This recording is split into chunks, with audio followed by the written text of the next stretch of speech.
Hello friends, कैसे हैं आप सब। गुड मॉर्निंग, नमस्कार। उम्मीद करता हूं कि आप कुशल मंगल होंगे, सब लोग अपने घर पे स्वस्थ होंगे। ठीक है, एक बहुत ही ज़रूरी सूचना आपको देनी थी। आज क्लास तो अपन लेंगे ही लेंगे, लेकिन उससे पहले एक ज़रूरी सूचना ये है कि एक टेलीग्राम चैनल अपन ने बनाया है उन बच्चों के लिए जो मध्य प्रदेश की तैयारी, मध्य प्रदेश में रहते हुए व्यापम की तैयारी कर रहे हैं। ठीक है, तो जिस चैनल की मैं बात कर रहा हूँ उसका लिंक डिस्क्रिप्शन में आपको मिल जाएगा। टेलीग्राम चैनल है, जब उस लिंक पर आप जाओगे तो ज्वाइन का ऑप्शन आएगा, उसको आप ज्वाइन कर लीजिएगा।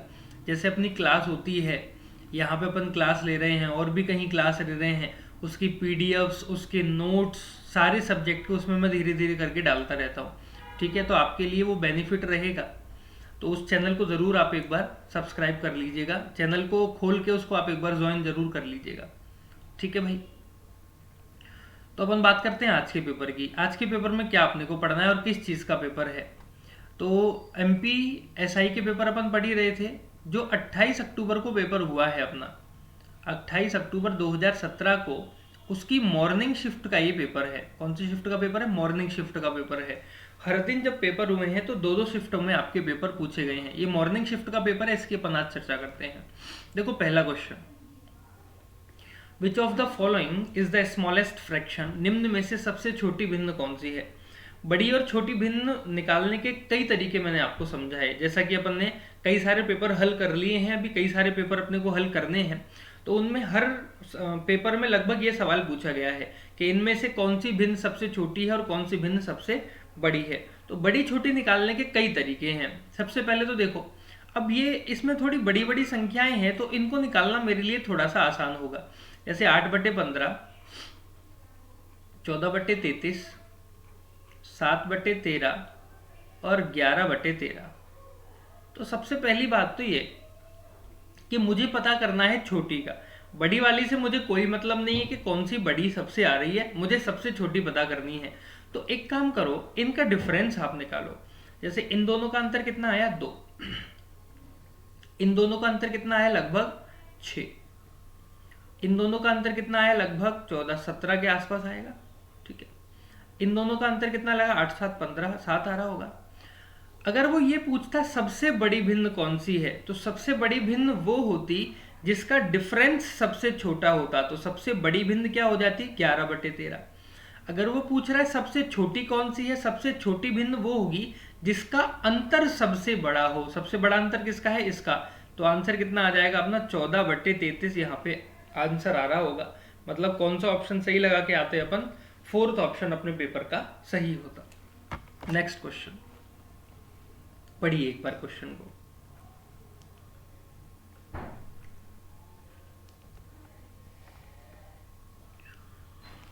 जल्दी जल्दी पेन चलाने की कोशिश किया करो क्योंकि पेपर में समय बहुत कम मिलता है। रोहित और मोहित की वर्तमान आयु का अनुपात 2:3 है। एक रोहित है और एक मोहित है, दोनों प्रेजेंट में 2:3 के अनुपात में इनकी क्या है? एज है।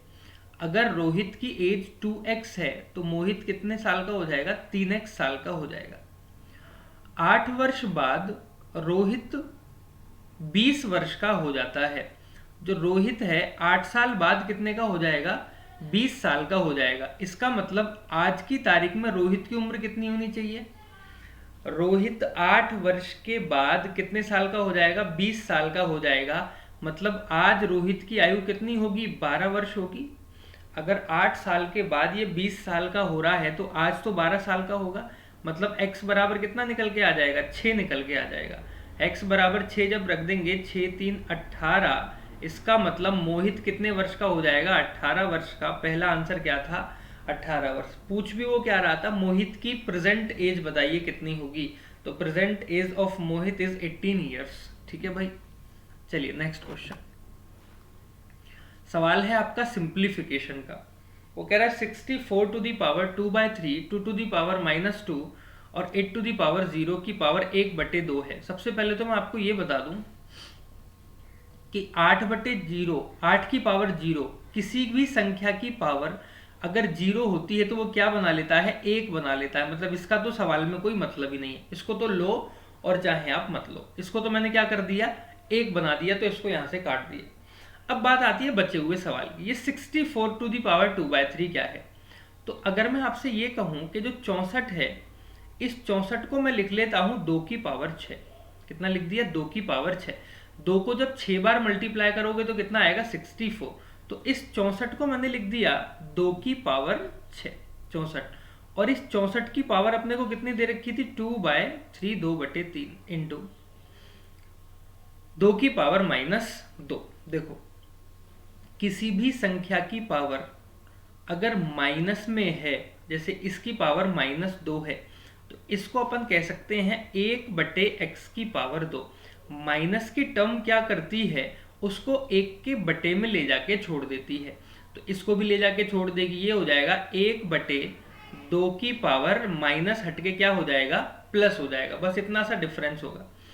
अब आपने एक थ्योरम जरूर पढ़ी होगी, a⁴m and whole power n।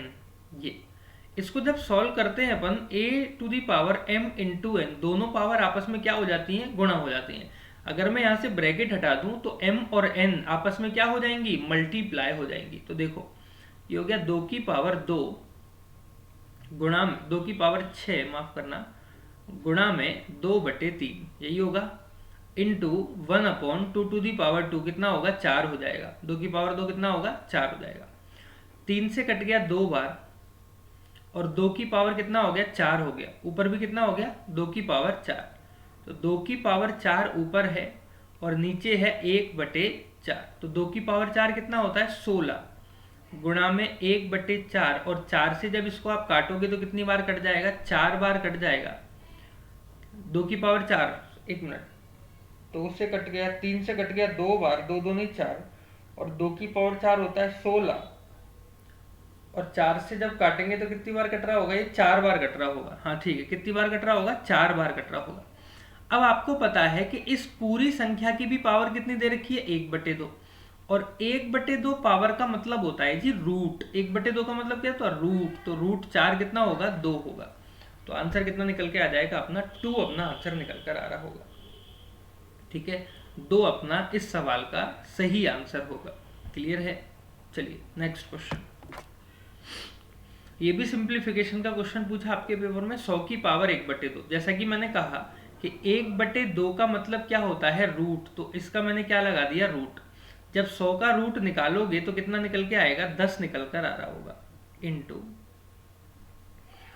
फिर आया 0.001 की पावर 1/3। तो इसको मैंने क्या किया, फ्रैक्शन में लिख लिया 1/1, और आगे कितनी जीरो आ जाएंगी, 3 जीरो आ जाएंगी, क्योंकि पॉइंट के बाद 3 संख्याओं में है। और 1/3 का मतलब होता है जी क्यूब रूट। तो 1/3 को मैंने कितना लिख दिया, क्यूब रूट लिख दिया, इंटू इसको लिख लिया 16 बटे में, एक के आगे 1 2 3 4 जीरो आ रही होंगी, और 1/4 का मतलब क्या होता है, 4 रूट, मतलब 4 एक जैसी संख्याओं में से एक संख्या बाहर निकालनी है, इंटू 3 की पावर 0। जैसा कि पिछले सवाल में बताया था, किसी भी संख्या की पावर अगर 0 है तो उसकी वैल्यू कितनी होती है, 1 होती है, प्लस। ये भी लास्ट क्वेश्चन दे रखा है, किसी की भी पावर -1 है तो वो उल्टा हो जाता है। उल्टा होगा तो कितना हो जाएगा, 4/5 हो रहा होगा। अब देखो, ये तो हो गया बेटा 10 गुणा में, एक का एक रहा बटे, मतलब 3 एक जैसी वैल्यू में से एक बाहर निकालनी है। तो 10 गुणा में 10 गुणा में 10 करूंगा तब 1000 होगा। इसका मतलब क्या बाहर आ जाएगा, 10 बाहर आ जाएगा, गुणा।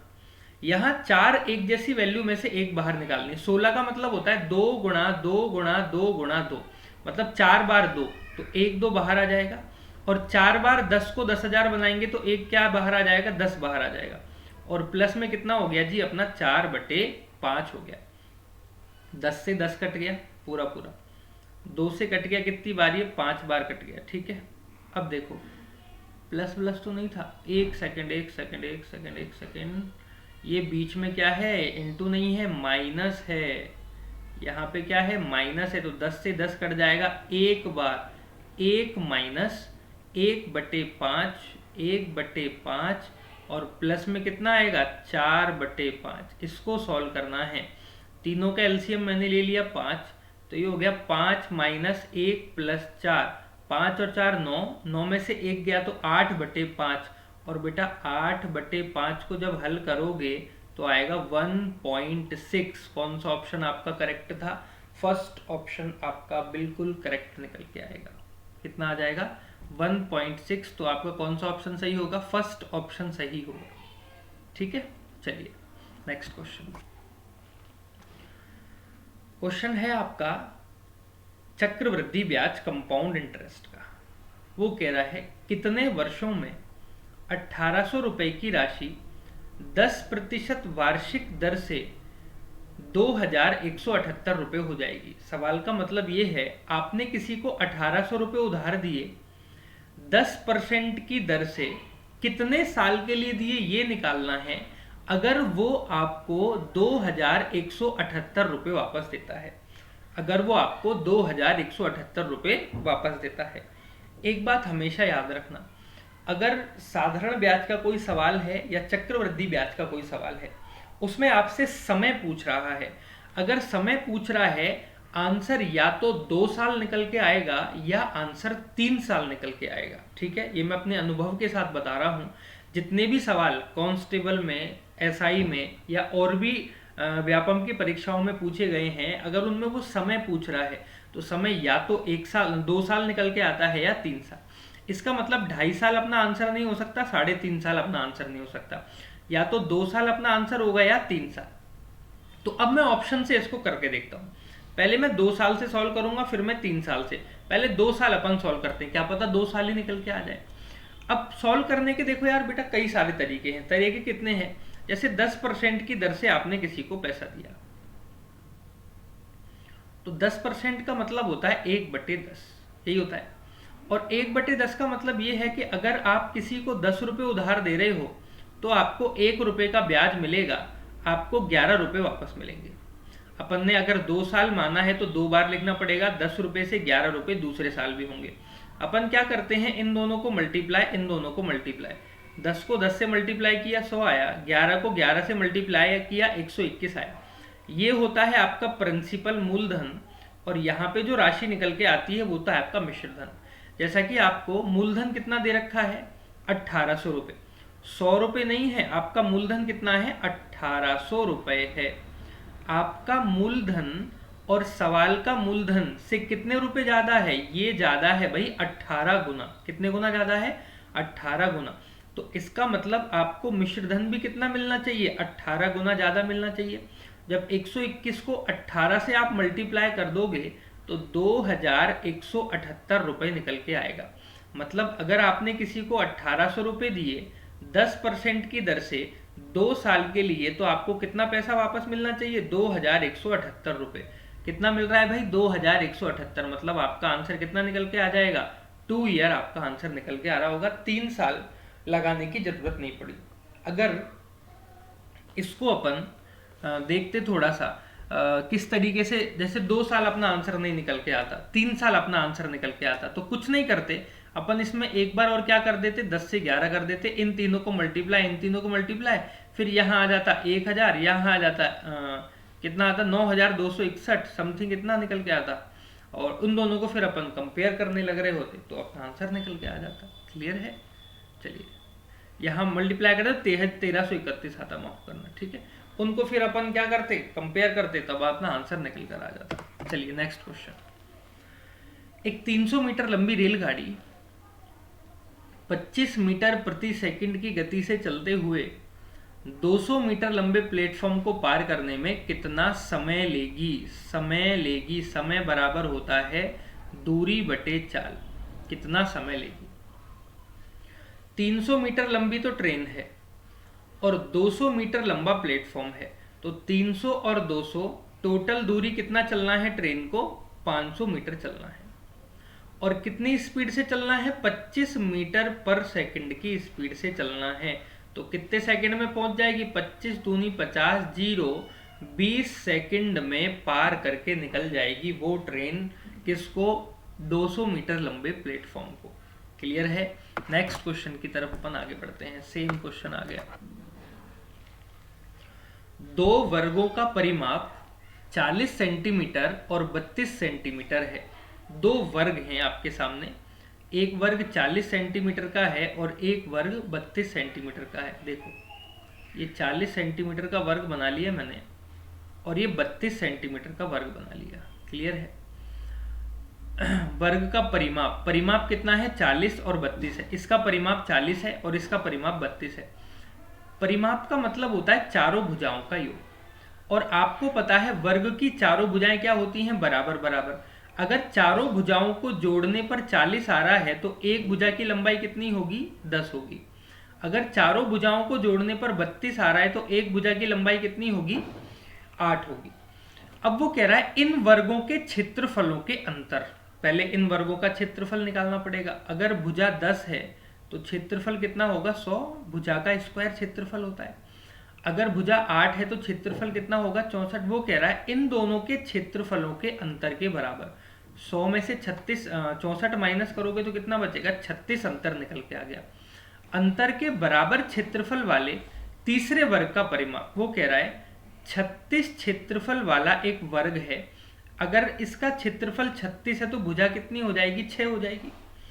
परिमाप बताओ, अगर इसकी भुजा 6 है तो इसका परिमाप कितना होगा, 24 इसका परिमाप निकल के आ जाएगा। भुजा 6 है तो परिमाप कितना होगा, 24 है ऑप्शन में। जी हाँ, फोर्थ ऑप्शन अपना बिल्कुल करेक्ट था। 24 अपना क्या निकल के आ रहा होगा, आंसर निकल कर आ रहा होगा। क्लियर है क्वेश्चन। अच्छा सवाल था, मेंसुरेशन का क्वेश्चन था। नेक्स्ट क्वेश्चन,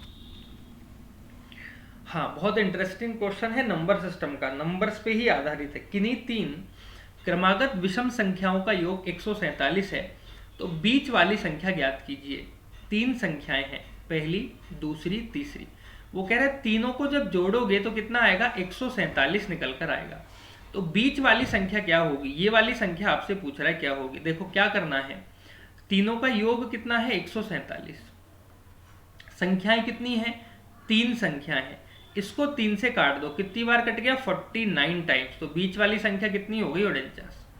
अब अपने को पता है कि विषम संख्याएं हैं, विषम संख्याएं हैं तो इससे पहले वाली संख्या 47 होगी, इससे आगे वाली संख्या 51 होगी।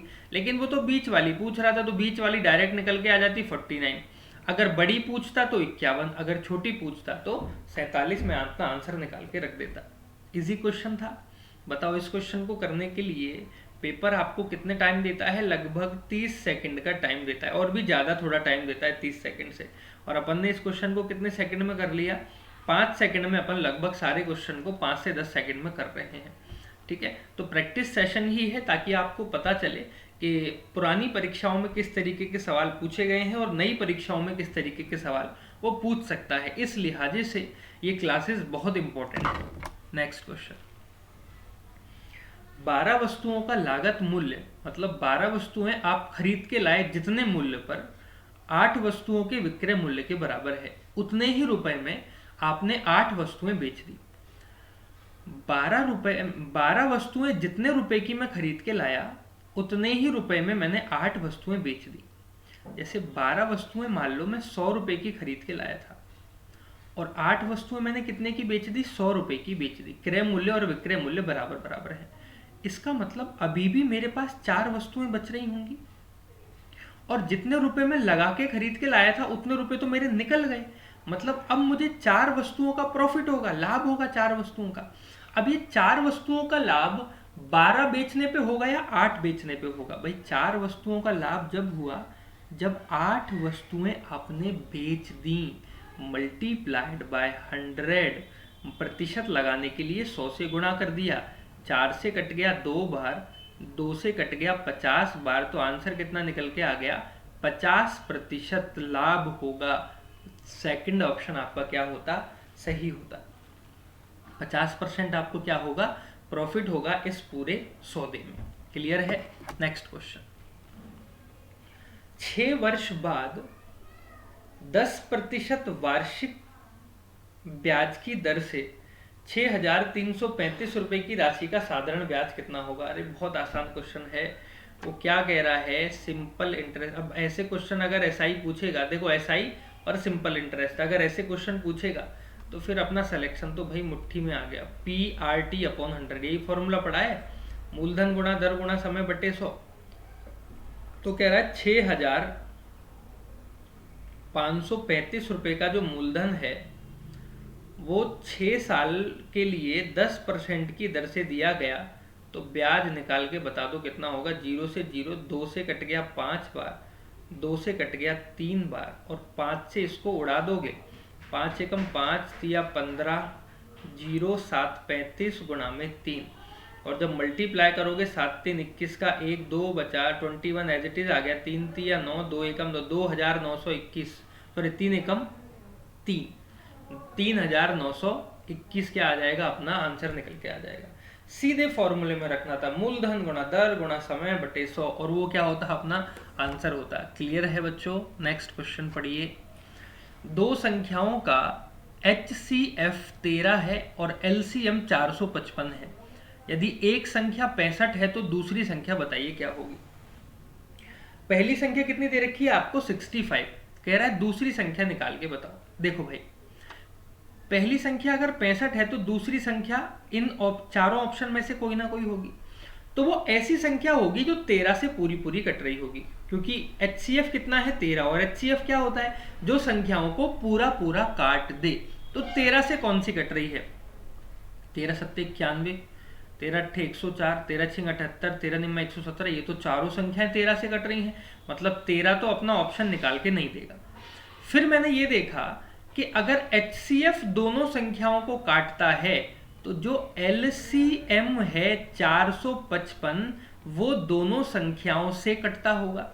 जैसे एक संख्या अगर 65 है तो 65 से 455 पूरा पूरा कट रहा होगा। अब मुझे बताओ इनमें से वो चारों संख्याएं कौन सी हैं जिनसे कट रहा है, देख लेते हैं। 91 से कट रहा है जी, 91 से 5 बार कट रहा है, पूरा पूरा 91 से कट रहा है। 104 से 455 कटता है? नहीं कटता। 78 से कटता है? नहीं कटता। 117 से कटता है? नहीं कटता। तो सिंपल सी बात है, एक ही संख्या ऐसी है जो 455 को पूरा पूरा काट रही है, और वही अपना क्या होगा? आंसर होगा। तो करने की जरूरत नहीं हुई, अपना आंसर कितना निकल के आ गया? 91, क्योंकि ये 91 से पूरा पूरा कितनी बार कट जाता है? 5 बार, बाकी और किसी से भी ये पूरा पूरा नहीं कट रहा। Clear question? नेक्स्ट क्वेश्चन की तरफ हम आगे बढ़ते हैं। देखिए क्वेश्चन।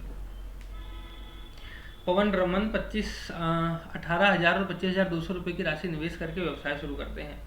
क्वेश्चन है भाई पार्टनरशिप का।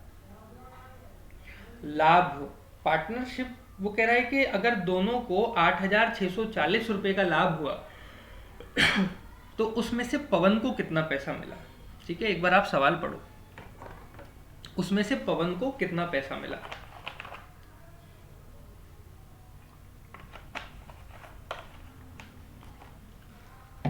तो लाभ की गणना अपन किस तरीके से करते हैं? लाभ की गणना अपन करते हैं जिस अनुपात में पैसा लगाया जाता है, अगर बराबर बराबर समय के लिए पैसा लगाया, मैं हूं एक आप हो, अपन दोनों ने क्या किया, एक व्यवसाय शुरू किया, और उस व्यवसाय में सोचा कि अपन इस पैसे को 1 साल के लिए निवेश करेंगे। 1 साल बाद जो भी लाभ होगा वो अपन दोनों आपस में बांट लेंगे। अब मैंने मान लो 50,000 रुपये लगाए और आपने 2 लाख रुपए लगाए, तो ऐसा तो है नहीं कि जो लाभ होगा वो दोनों में बराबर बराबर बट रहा होगा। आपका हक ये कहने का बनता है मुझसे कि मैंने तो 2 लाख रुपए लगाए हैं, तो मुझे 2 लाख के हिसाब से लाभ, तो आपने 50,000 लगाए तो आप 50,000 रुपये के हिसाब से लाभ लो। यही होता है पार्टनरशिप में, जो ज़्यादा पैसा लगाएगा उसको ज़्यादा लाभ होगा, जो कम पैसा लगाएगा उसको कम लाभ होगा। तो जो उनको लाभ मिलेगा वो किस अनुपात में मिलेगा? जिस अनुपात में वो पैसा निवेश कर रहे हैं। जैसे मान लीजिए एक पवन है और एक रमन है। पवन ने 18,000 रुपए की राशि निवेश की और रमन ने 25,200 रुपए की राशि निवेश की। इन्होंने किस अनुपात में पैसा लगाया? 2 0 से 2 0 मैंने काट ली, 5 6 7 8 9, 9 से कट रहा होगा पूरा पूरा, 9 दूनी 18, 0 और 9 से पूरा पूरा कट जाएगा, 9 2 18, 7 बार और 9 8 72, 4 से कटेगा पूरा पूरा 5 बार और 4 से कट गया 7 चौक 28, 7 बार। दोनों ने 5:7 के अनुपात में पैसा लगाया, मतलब अगर 5x रुपए का लाभ P को होगा तो 7x रुपए का लाभ किसको होगा, R को होगा। और दोनों का जो लाभ है वो कितने रुपए दे रखा है एक साल के अंत में, 8,640 रुपए दे रखा है। मतलब दोनों को किस में बांट देंगे, 8,640 में। तो 7 और 12 हो गया, ये 12x किस में बचेगा, 8,640 रुपए में। 12 से जब इसको पूरा पूरा काटोगे, 12 से कट गया 12 छिंग 72, 12 सत्ते 84, माफ करना 7 बार, बच गया कितना 2, 12 दूनी 24, 0 720 बार पूरा पूरा कट गया। कह रहा पवन का हिस्सा कितना होगा, पवन को मिलते हैं 5x और 1x किसके बराबर है, 720 के। तो 5x किसके बराबर होगा, 3600 रुपए किसको मिलेंगे, पवन को मिलेंगे इस पूरे सौदे में। अगर 8,640 रुपए का प्रॉफिट हुआ तो उसमें से पवन का हिस्सा कितना होगा, 3600। हमेशा याद रखिएगा, जिस अनुपात में पैसा लगाया जा रहा है उसी अनुपात में उनको आप लाभ बांट दीजिए, आपका आंसर बिल्कुल करेक्ट निकल के आएगा। और ज़्यादा कुछ करने की ज़रूरत नहीं है पार्टनरशिप के क्वेश्चंस में। ठीक है, नेक्स्ट क्वेश्चन। ए बी किसी काम को 10 दिन में करते हैं, बी और सी 12 दिन में करते हैं, सी और ए 5 दिन में करते हैं। सी अकेला काम को कितने दिन में खत्म करेगा। देखिए समय और काम का क्वेश्चन है, इजी क्वेश्चन है बहुत। ए और बी किसी काम को 10 दिन में खत्म करते हैं, बी और सी किसी काम को 12 दिन में खत्म करते हैं, सी और ए किसी काम को 15 दिन में खत्म करते हैं। ठीक है भाई, तो एलसीएम मैंने कितना ले लिया, 60 मेरा एलसीएम निकल के आ गया। अब एक बात बताओ, 60 एलसीएम निकल के आया तो ए और बी एक दिन में 6 काम करेंगे, बी और सी एक दिन में 5 काम करेंगे, सी और एक दिन में 4 काम करेंगे। तो 6 और 5 11 और 4 15 काम हो गए एक दिन में। ये एक दिन में 15 काम कब हो रहा है, जब ए एक बार तो बी के साथ काम कर रहा है, एक बार ए के साथ काम कर रहा है, मतलब ए ने 2 बार काम किया एक दिन में। बी एक 2 बार काम कर रहा है, एक बार ए के साथ एक बार सी के साथ, सी भी 2 बार काम कर रहा है, एक बार ए के साथ और एक बार बी के साथ। ठीक है, अब अगर ये डबल डबल करके 15 काम कर रहे हैं, अगर ये तीनों सिंगल सिंगल काम करते तो कितना काम कर देते, 7.5, 7.5 काम करते। कितना काम करते, 7.5 काम करते, तीनों मिलके 7.5 काम करते। वो कह रहा है सी अकेला इस काम को कितने दिन में कर देगा। अगर मुझे सी निकालना है तो ए और बी को यहां से हटाना पड़ेगा। ए और बी एक दिन में कितना काम करते हैं भाई, 6 काम करते हैं। ए और बी एक दिन में 6 काम करते हैं, तो सी ने 1.5 काम किया होगा, तभी तो पूरे 7.5 काम खत्म हुए। तो सी की क्षमता कितनी आ गई, 1.5 काम करता है एक दिन में। 60 काम अगर सी अकेले से करवाना है और ये अगर 1.5 काम करता है, तो पॉइंट हटा के मैंने यहाँ 0 लगा लिया, 15 से कट गया 4 बार, कितने दिन में कर देगा, 40 दिन में अपना पूरा काम खत्म करके रख देगा। आंसर कितना आ गया, 40 अपना आंसर निकल के आ जाएगा। क्लियर है, कितना आंसर आएगा जी अपना, 40 अपना आंसर निकल कर आ रहा होगा। नेक्स्ट क्वेश्चन, ए और बी मिलकर किसी काम को 12 दिन में करते हैं, जबकि बी अकेला उस काम को 30 दिन में करता है। तो ए अकेला काम को कितने दिन में समाप्त कर देगा। वही समय और काम का क्वेश्चन है, उससे भी आसान सवाल है, उसमें थोड़ा टाइम तो लगा था, इसमें टाइम भी नहीं लग रहा होगा। वो कह रहा है ए और बी किसी काम को जब एक साथ करते हैं तो 12 दिन में कर लेते हैं, लेकिन अकेला ए करता है तो कितने दिन, अकेला बी करता है तो कितने दिन लेता है, 30 दिन लेता है। तो दोनों का एलसीएम मैंने ले लिया जी, 60 निकल के आ गया। ए और बी एक दिन में 5 काम करते हैं और ये अकेला एक दिन में 2 काम करता है। वो कह रहा है ए और बी मिलकर जब कोई काम करेंगे तो एक दिन में 5 काम खत्म कर देंगे, बी एक दिन में 2 काम करेगा, तो ए एक दिन में कितना काम करता होगा, 3 काम करता होगा। ए की एक दिन में काम करने की क्षमता कितनी आ गई, 3 आ गई। 60 काम है, अगर ए एक दिन में 3 काम कर रहा है तो 60 काम करने में कितने दिन लेगा, 20 दिन का समय लेगा 60 काम करने में। थर्ड ऑप्शन आपका क्या होगा, बिल्कुल करेक्ट निकल के आएगा आपका थर्ड ऑप्शन। क्लियर है, ए और बी एक दिन में 5 काम करते हैं, बी एक दिन में 2 काम करता है, तो ए एक दिन में 3 काम करता होगा और 60 काम करने में 20 दिन का समय ले रहा होगा। नेक्स्ट क्वेश्चन की तरफ अपन आगे बढ़ते हैं। सवाल आपका है ज्योमेट्री का। ज्यामिति का क्वेश्चन है। वो कह रहा है अगर ए सी बी बराबर 30 है, ये वाला कोण अगर 30 है तो ओ ए ओ बी, ये बीच वाला कोण कितना होगा, केंद्र पर जो कोण बन रहा है वो कितना होगा। देखो एक चीज मैं आपको समझाता हूं कि अगर अपने को इस टाइप का क्वेश्चन करना है तो एक थ्योरम अपने को पता होनी चाहिए। पहले तो मैंने एक सर्कल बना लिया, ये कोई सर्कल है, इस सर्कल का केंद्र है ये।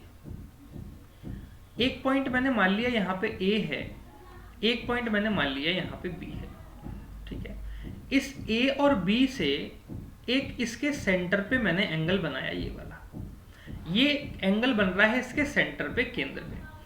ऐसे ही एक एंगल मैंने बना दिया इसके सरकमफ्रेंस पे, इसकी परिधि पे।